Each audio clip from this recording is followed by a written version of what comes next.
Ce sujet. Éloi Laurent, vous enseignez l'économie à Sciences Po et à Stanford. Vous publiez Nouvelle mythologie économique qui fait suite à un premier livre paru il y a quelques mois, Nos mythologies économiques. Ce qu'on nous présente, d'après vous, pour des vérités scientifiques indiscutables, ce sont en réalité des idées reçues, teintées d'idéologie. La première étant, celle qui aurait le plus de succès aujourd'hui, c'est l'idée selon laquelle nous vivons une révolution technologique inédite et qu'il faut absolument s'y adapter. Enfin, adapter notre modèle social. C'est-à-dire que oui, en effet, dans ce livre, j'essaye de déconstruire un certain nombre d'idées reçues qui, moi, en tant que chercheur en économie, me posent un problème parce qu'elles se donnent pour des vérités appuyées sur des faits scientifiques incontestables. Et quand on regarde un peu, en fait, on voit les préjugés idéologiques à l'œuvre. Et donc, une grande mythologie répandue aujourd'hui, c'est l'idée sur laquelle, d'abord, on vit une révolution technologique sans précédent qui améliore considérablement le bien-être humain. Et ensuite, évidemment, en conséquence de quoi, il faut adapter notre modèle social le plus vite possible à cette nouvelle révolution technologique et en particulier donc défaire des protections sociales pour les aligner sur la volatilité technologique, etc. Donc d'abord, moi je conteste tout à fait le fait qu'on vit une révolution technologique sans précédent. Quand on regarde la façon dont les vagues antérieures d'innovation technologique, des choses qui nous paraissent aujourd'hui très simples comme l'électricité, la plomberie domestique, ont changé la vie des humains, c'est beaucoup plus fondamental que d'avoir un iPhone ou que d'avoir... Surtout au moment où on inventait l'ampoule électrique et les toilettes dans les appartements, on inventait aussi le cinéma, le phonographe, l'avion, la voiture.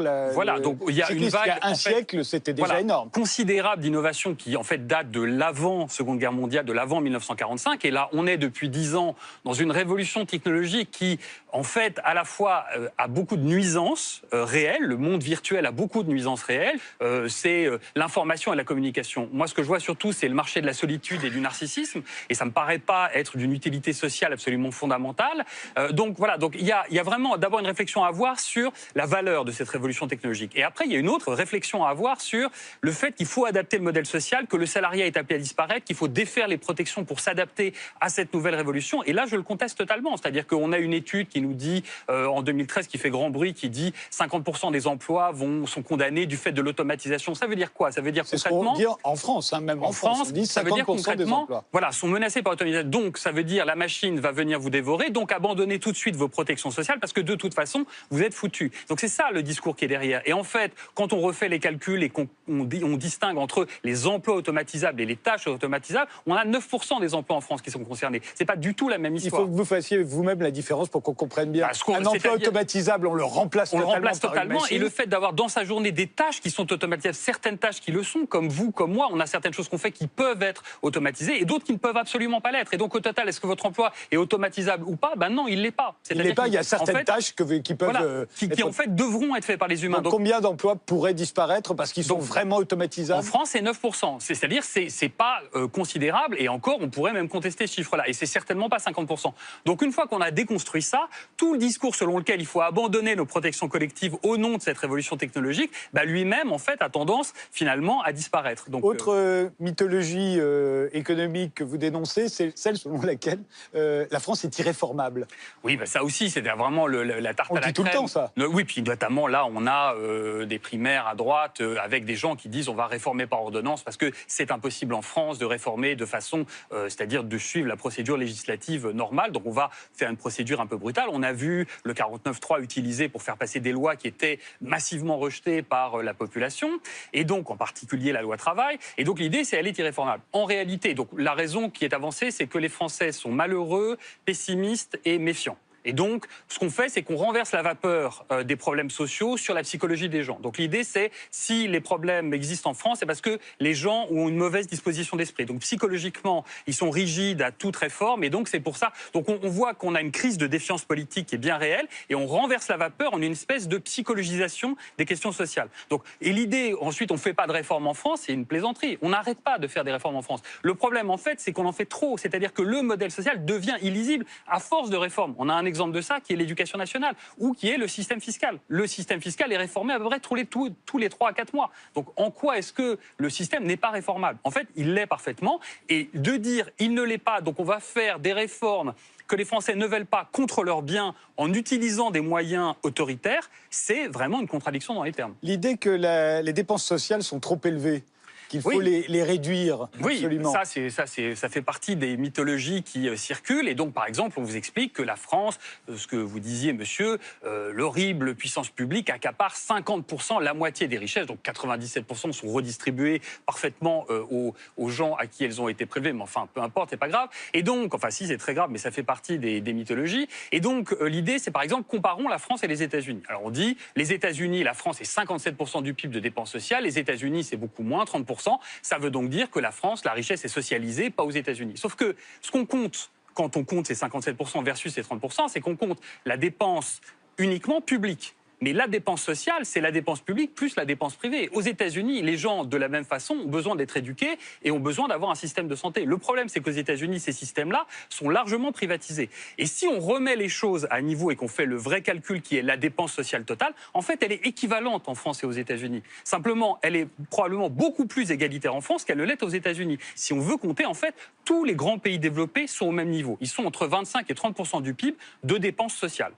L'assistanat minerait notre système social. Là aussi, et là, on est très différent entre un pays comme la France et les Oui, on est États-Unis. différents en termes de philosophie politique, mais là aussi, on retrouve exactement ce qui a été dit. Donc, d'un côté, il y aurait des vertueux contribuables qui seraient ce qu'on appelle aux États-Unis les makers, les faiseurs, les gens qui font la richesse. Et puis de l'autre, il y aurait les vermines, les parasites, les takers, ceux qui prennent et ceux qui se contentent d'être simplement assistés par le système et qui ne produisent rien. Et donc, d'abord, on se rend compte que pas du tout, c'est-à-dire c'est pas du tout de l'assistanat, ce sont des prestations de secours, ça a une vertu fondamentale. On parle d'humanisme, bah oui, l'humanisme, ça consiste à dire qu'on peut donner des prestations à des gens sans contrepartie ni arrière-pensée, parce qu'on considère que ce sont les plus faibles. C'est pas l'État qui décide, ce sont les théories de la justice qui décident. Et si on a une théorie de la justice suffisamment exigeante, alors on dit que certaines personnes sont vulnérables et n'ont pas de capacité suffisante. C'est la même logique qui préside au fait de considérer qu'on va secourir des gens qui sont malades, invalides, etc. On peut effectivement décider de les laisser crever la gueule ouverte, on peut aussi décider qu'on doit s'en occuper parce que ça fait partie de notre humanité. Et par ailleurs, quand on regarde, c'est pas donc de l'assistanat sur des prestations de secours, je trouve ce terme absolument révoltant d'expliquer que ce sont des assistés. Je veux dire, par exemple, prenons quelqu'un comme J.K. Rowling, la romancière d'Harry Potter qui est devenue milliardaire. À une époque de sa vie, J.K. Rowling, elle était assistée. Elle était mère célibataire et elle vivait grâce aux aides sociales que lui versait l'État britannique. Et elle dit aujourd'hui, je suis fière de payer mes impôts. J'ai une dette à l'égard de l'État-providence et je suis fière aujourd'hui de considérer qu'on m'a aidé dans une période où c'était difficile pour moi et ça m'a permis de m'en sortir. Est-ce qu'on dirait de J.K. Rowling qu'elle est une assistée et on dirait aujourd'hui que véritablement ça a été une erreur de lui venir en aide au moment où elle est venue, alors que ça lui a permis de tenir le coup, d'être quelqu'un de créatif et de faire rêver des millions d'enfants à travers le monde et aussi des adultes d'ailleurs. La dernière mythologie économique à laquelle vous vous attaquez dans votre livre, Éloi Laurent, c'est l'idée selon laquelle l'Occident s'abîme dans un déclin inéluctable. Ça, c'est très important en lien avec l'élection de Donald Trump. C'est-à-dire que ce qui est en train de monter aux États-Unis et en Europe, c'est, moi, ce que j'appelle dans ce livre, la social xénophobie. C'est-à-dire l'idée qu'il faut protéger notre modèle social contre les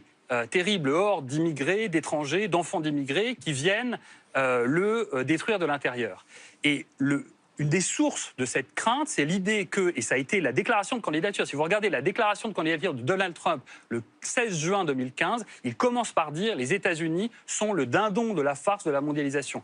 On se fait plumer par les Chinois, on se fait plumer par les Mexicains, on se fait plumer par le Japon. Maintenant, on va reprendre en main notre pays, reprendre en main notre destin. Donc l'idée selon laquelle l'Occident décline de façon absolument inéluctable, je pense que c'est quelque chose qu'il faut combattre. En réalité, les États-Unis sont absolument la première superpuissance du monde, il n'y a aucun doute là-dessus. Oui, la Chine a émergé. La Chine est dans une situation aujourd'hui qui est assez délicate sur plein de domaines. Et la question, c'est comment on calcule la richesse. Parce que quand on calcule la richesse, pas seulement en termes de PIB ou de croissance, mais en termes de santé, d'éducation, les pays occidentaux sont encore plus devant par rapport aux pays en développement, aux pays émergents. En revanche, ce discours-là sert une cause qui est l'irresponsabilité écologique, c'est-à-dire qu'on dit finalement le problème écologique c'est plus nous, c'est la Chine, donc nous pays développés on n'a plus spécialement à faire, et puis par ailleurs on se lave les mains de l'aide humanitaire en expliquant maintenant vous êtes riches, vous n'avez plus besoin de notre argent, et voilà. Donc je pense qu'il faut tout à fait combattre ça en termes de développement humain, c'est-à-dire la manière dont on calcule la vraie richesse au XXIe siècle, santé, éducation et aussi revenus.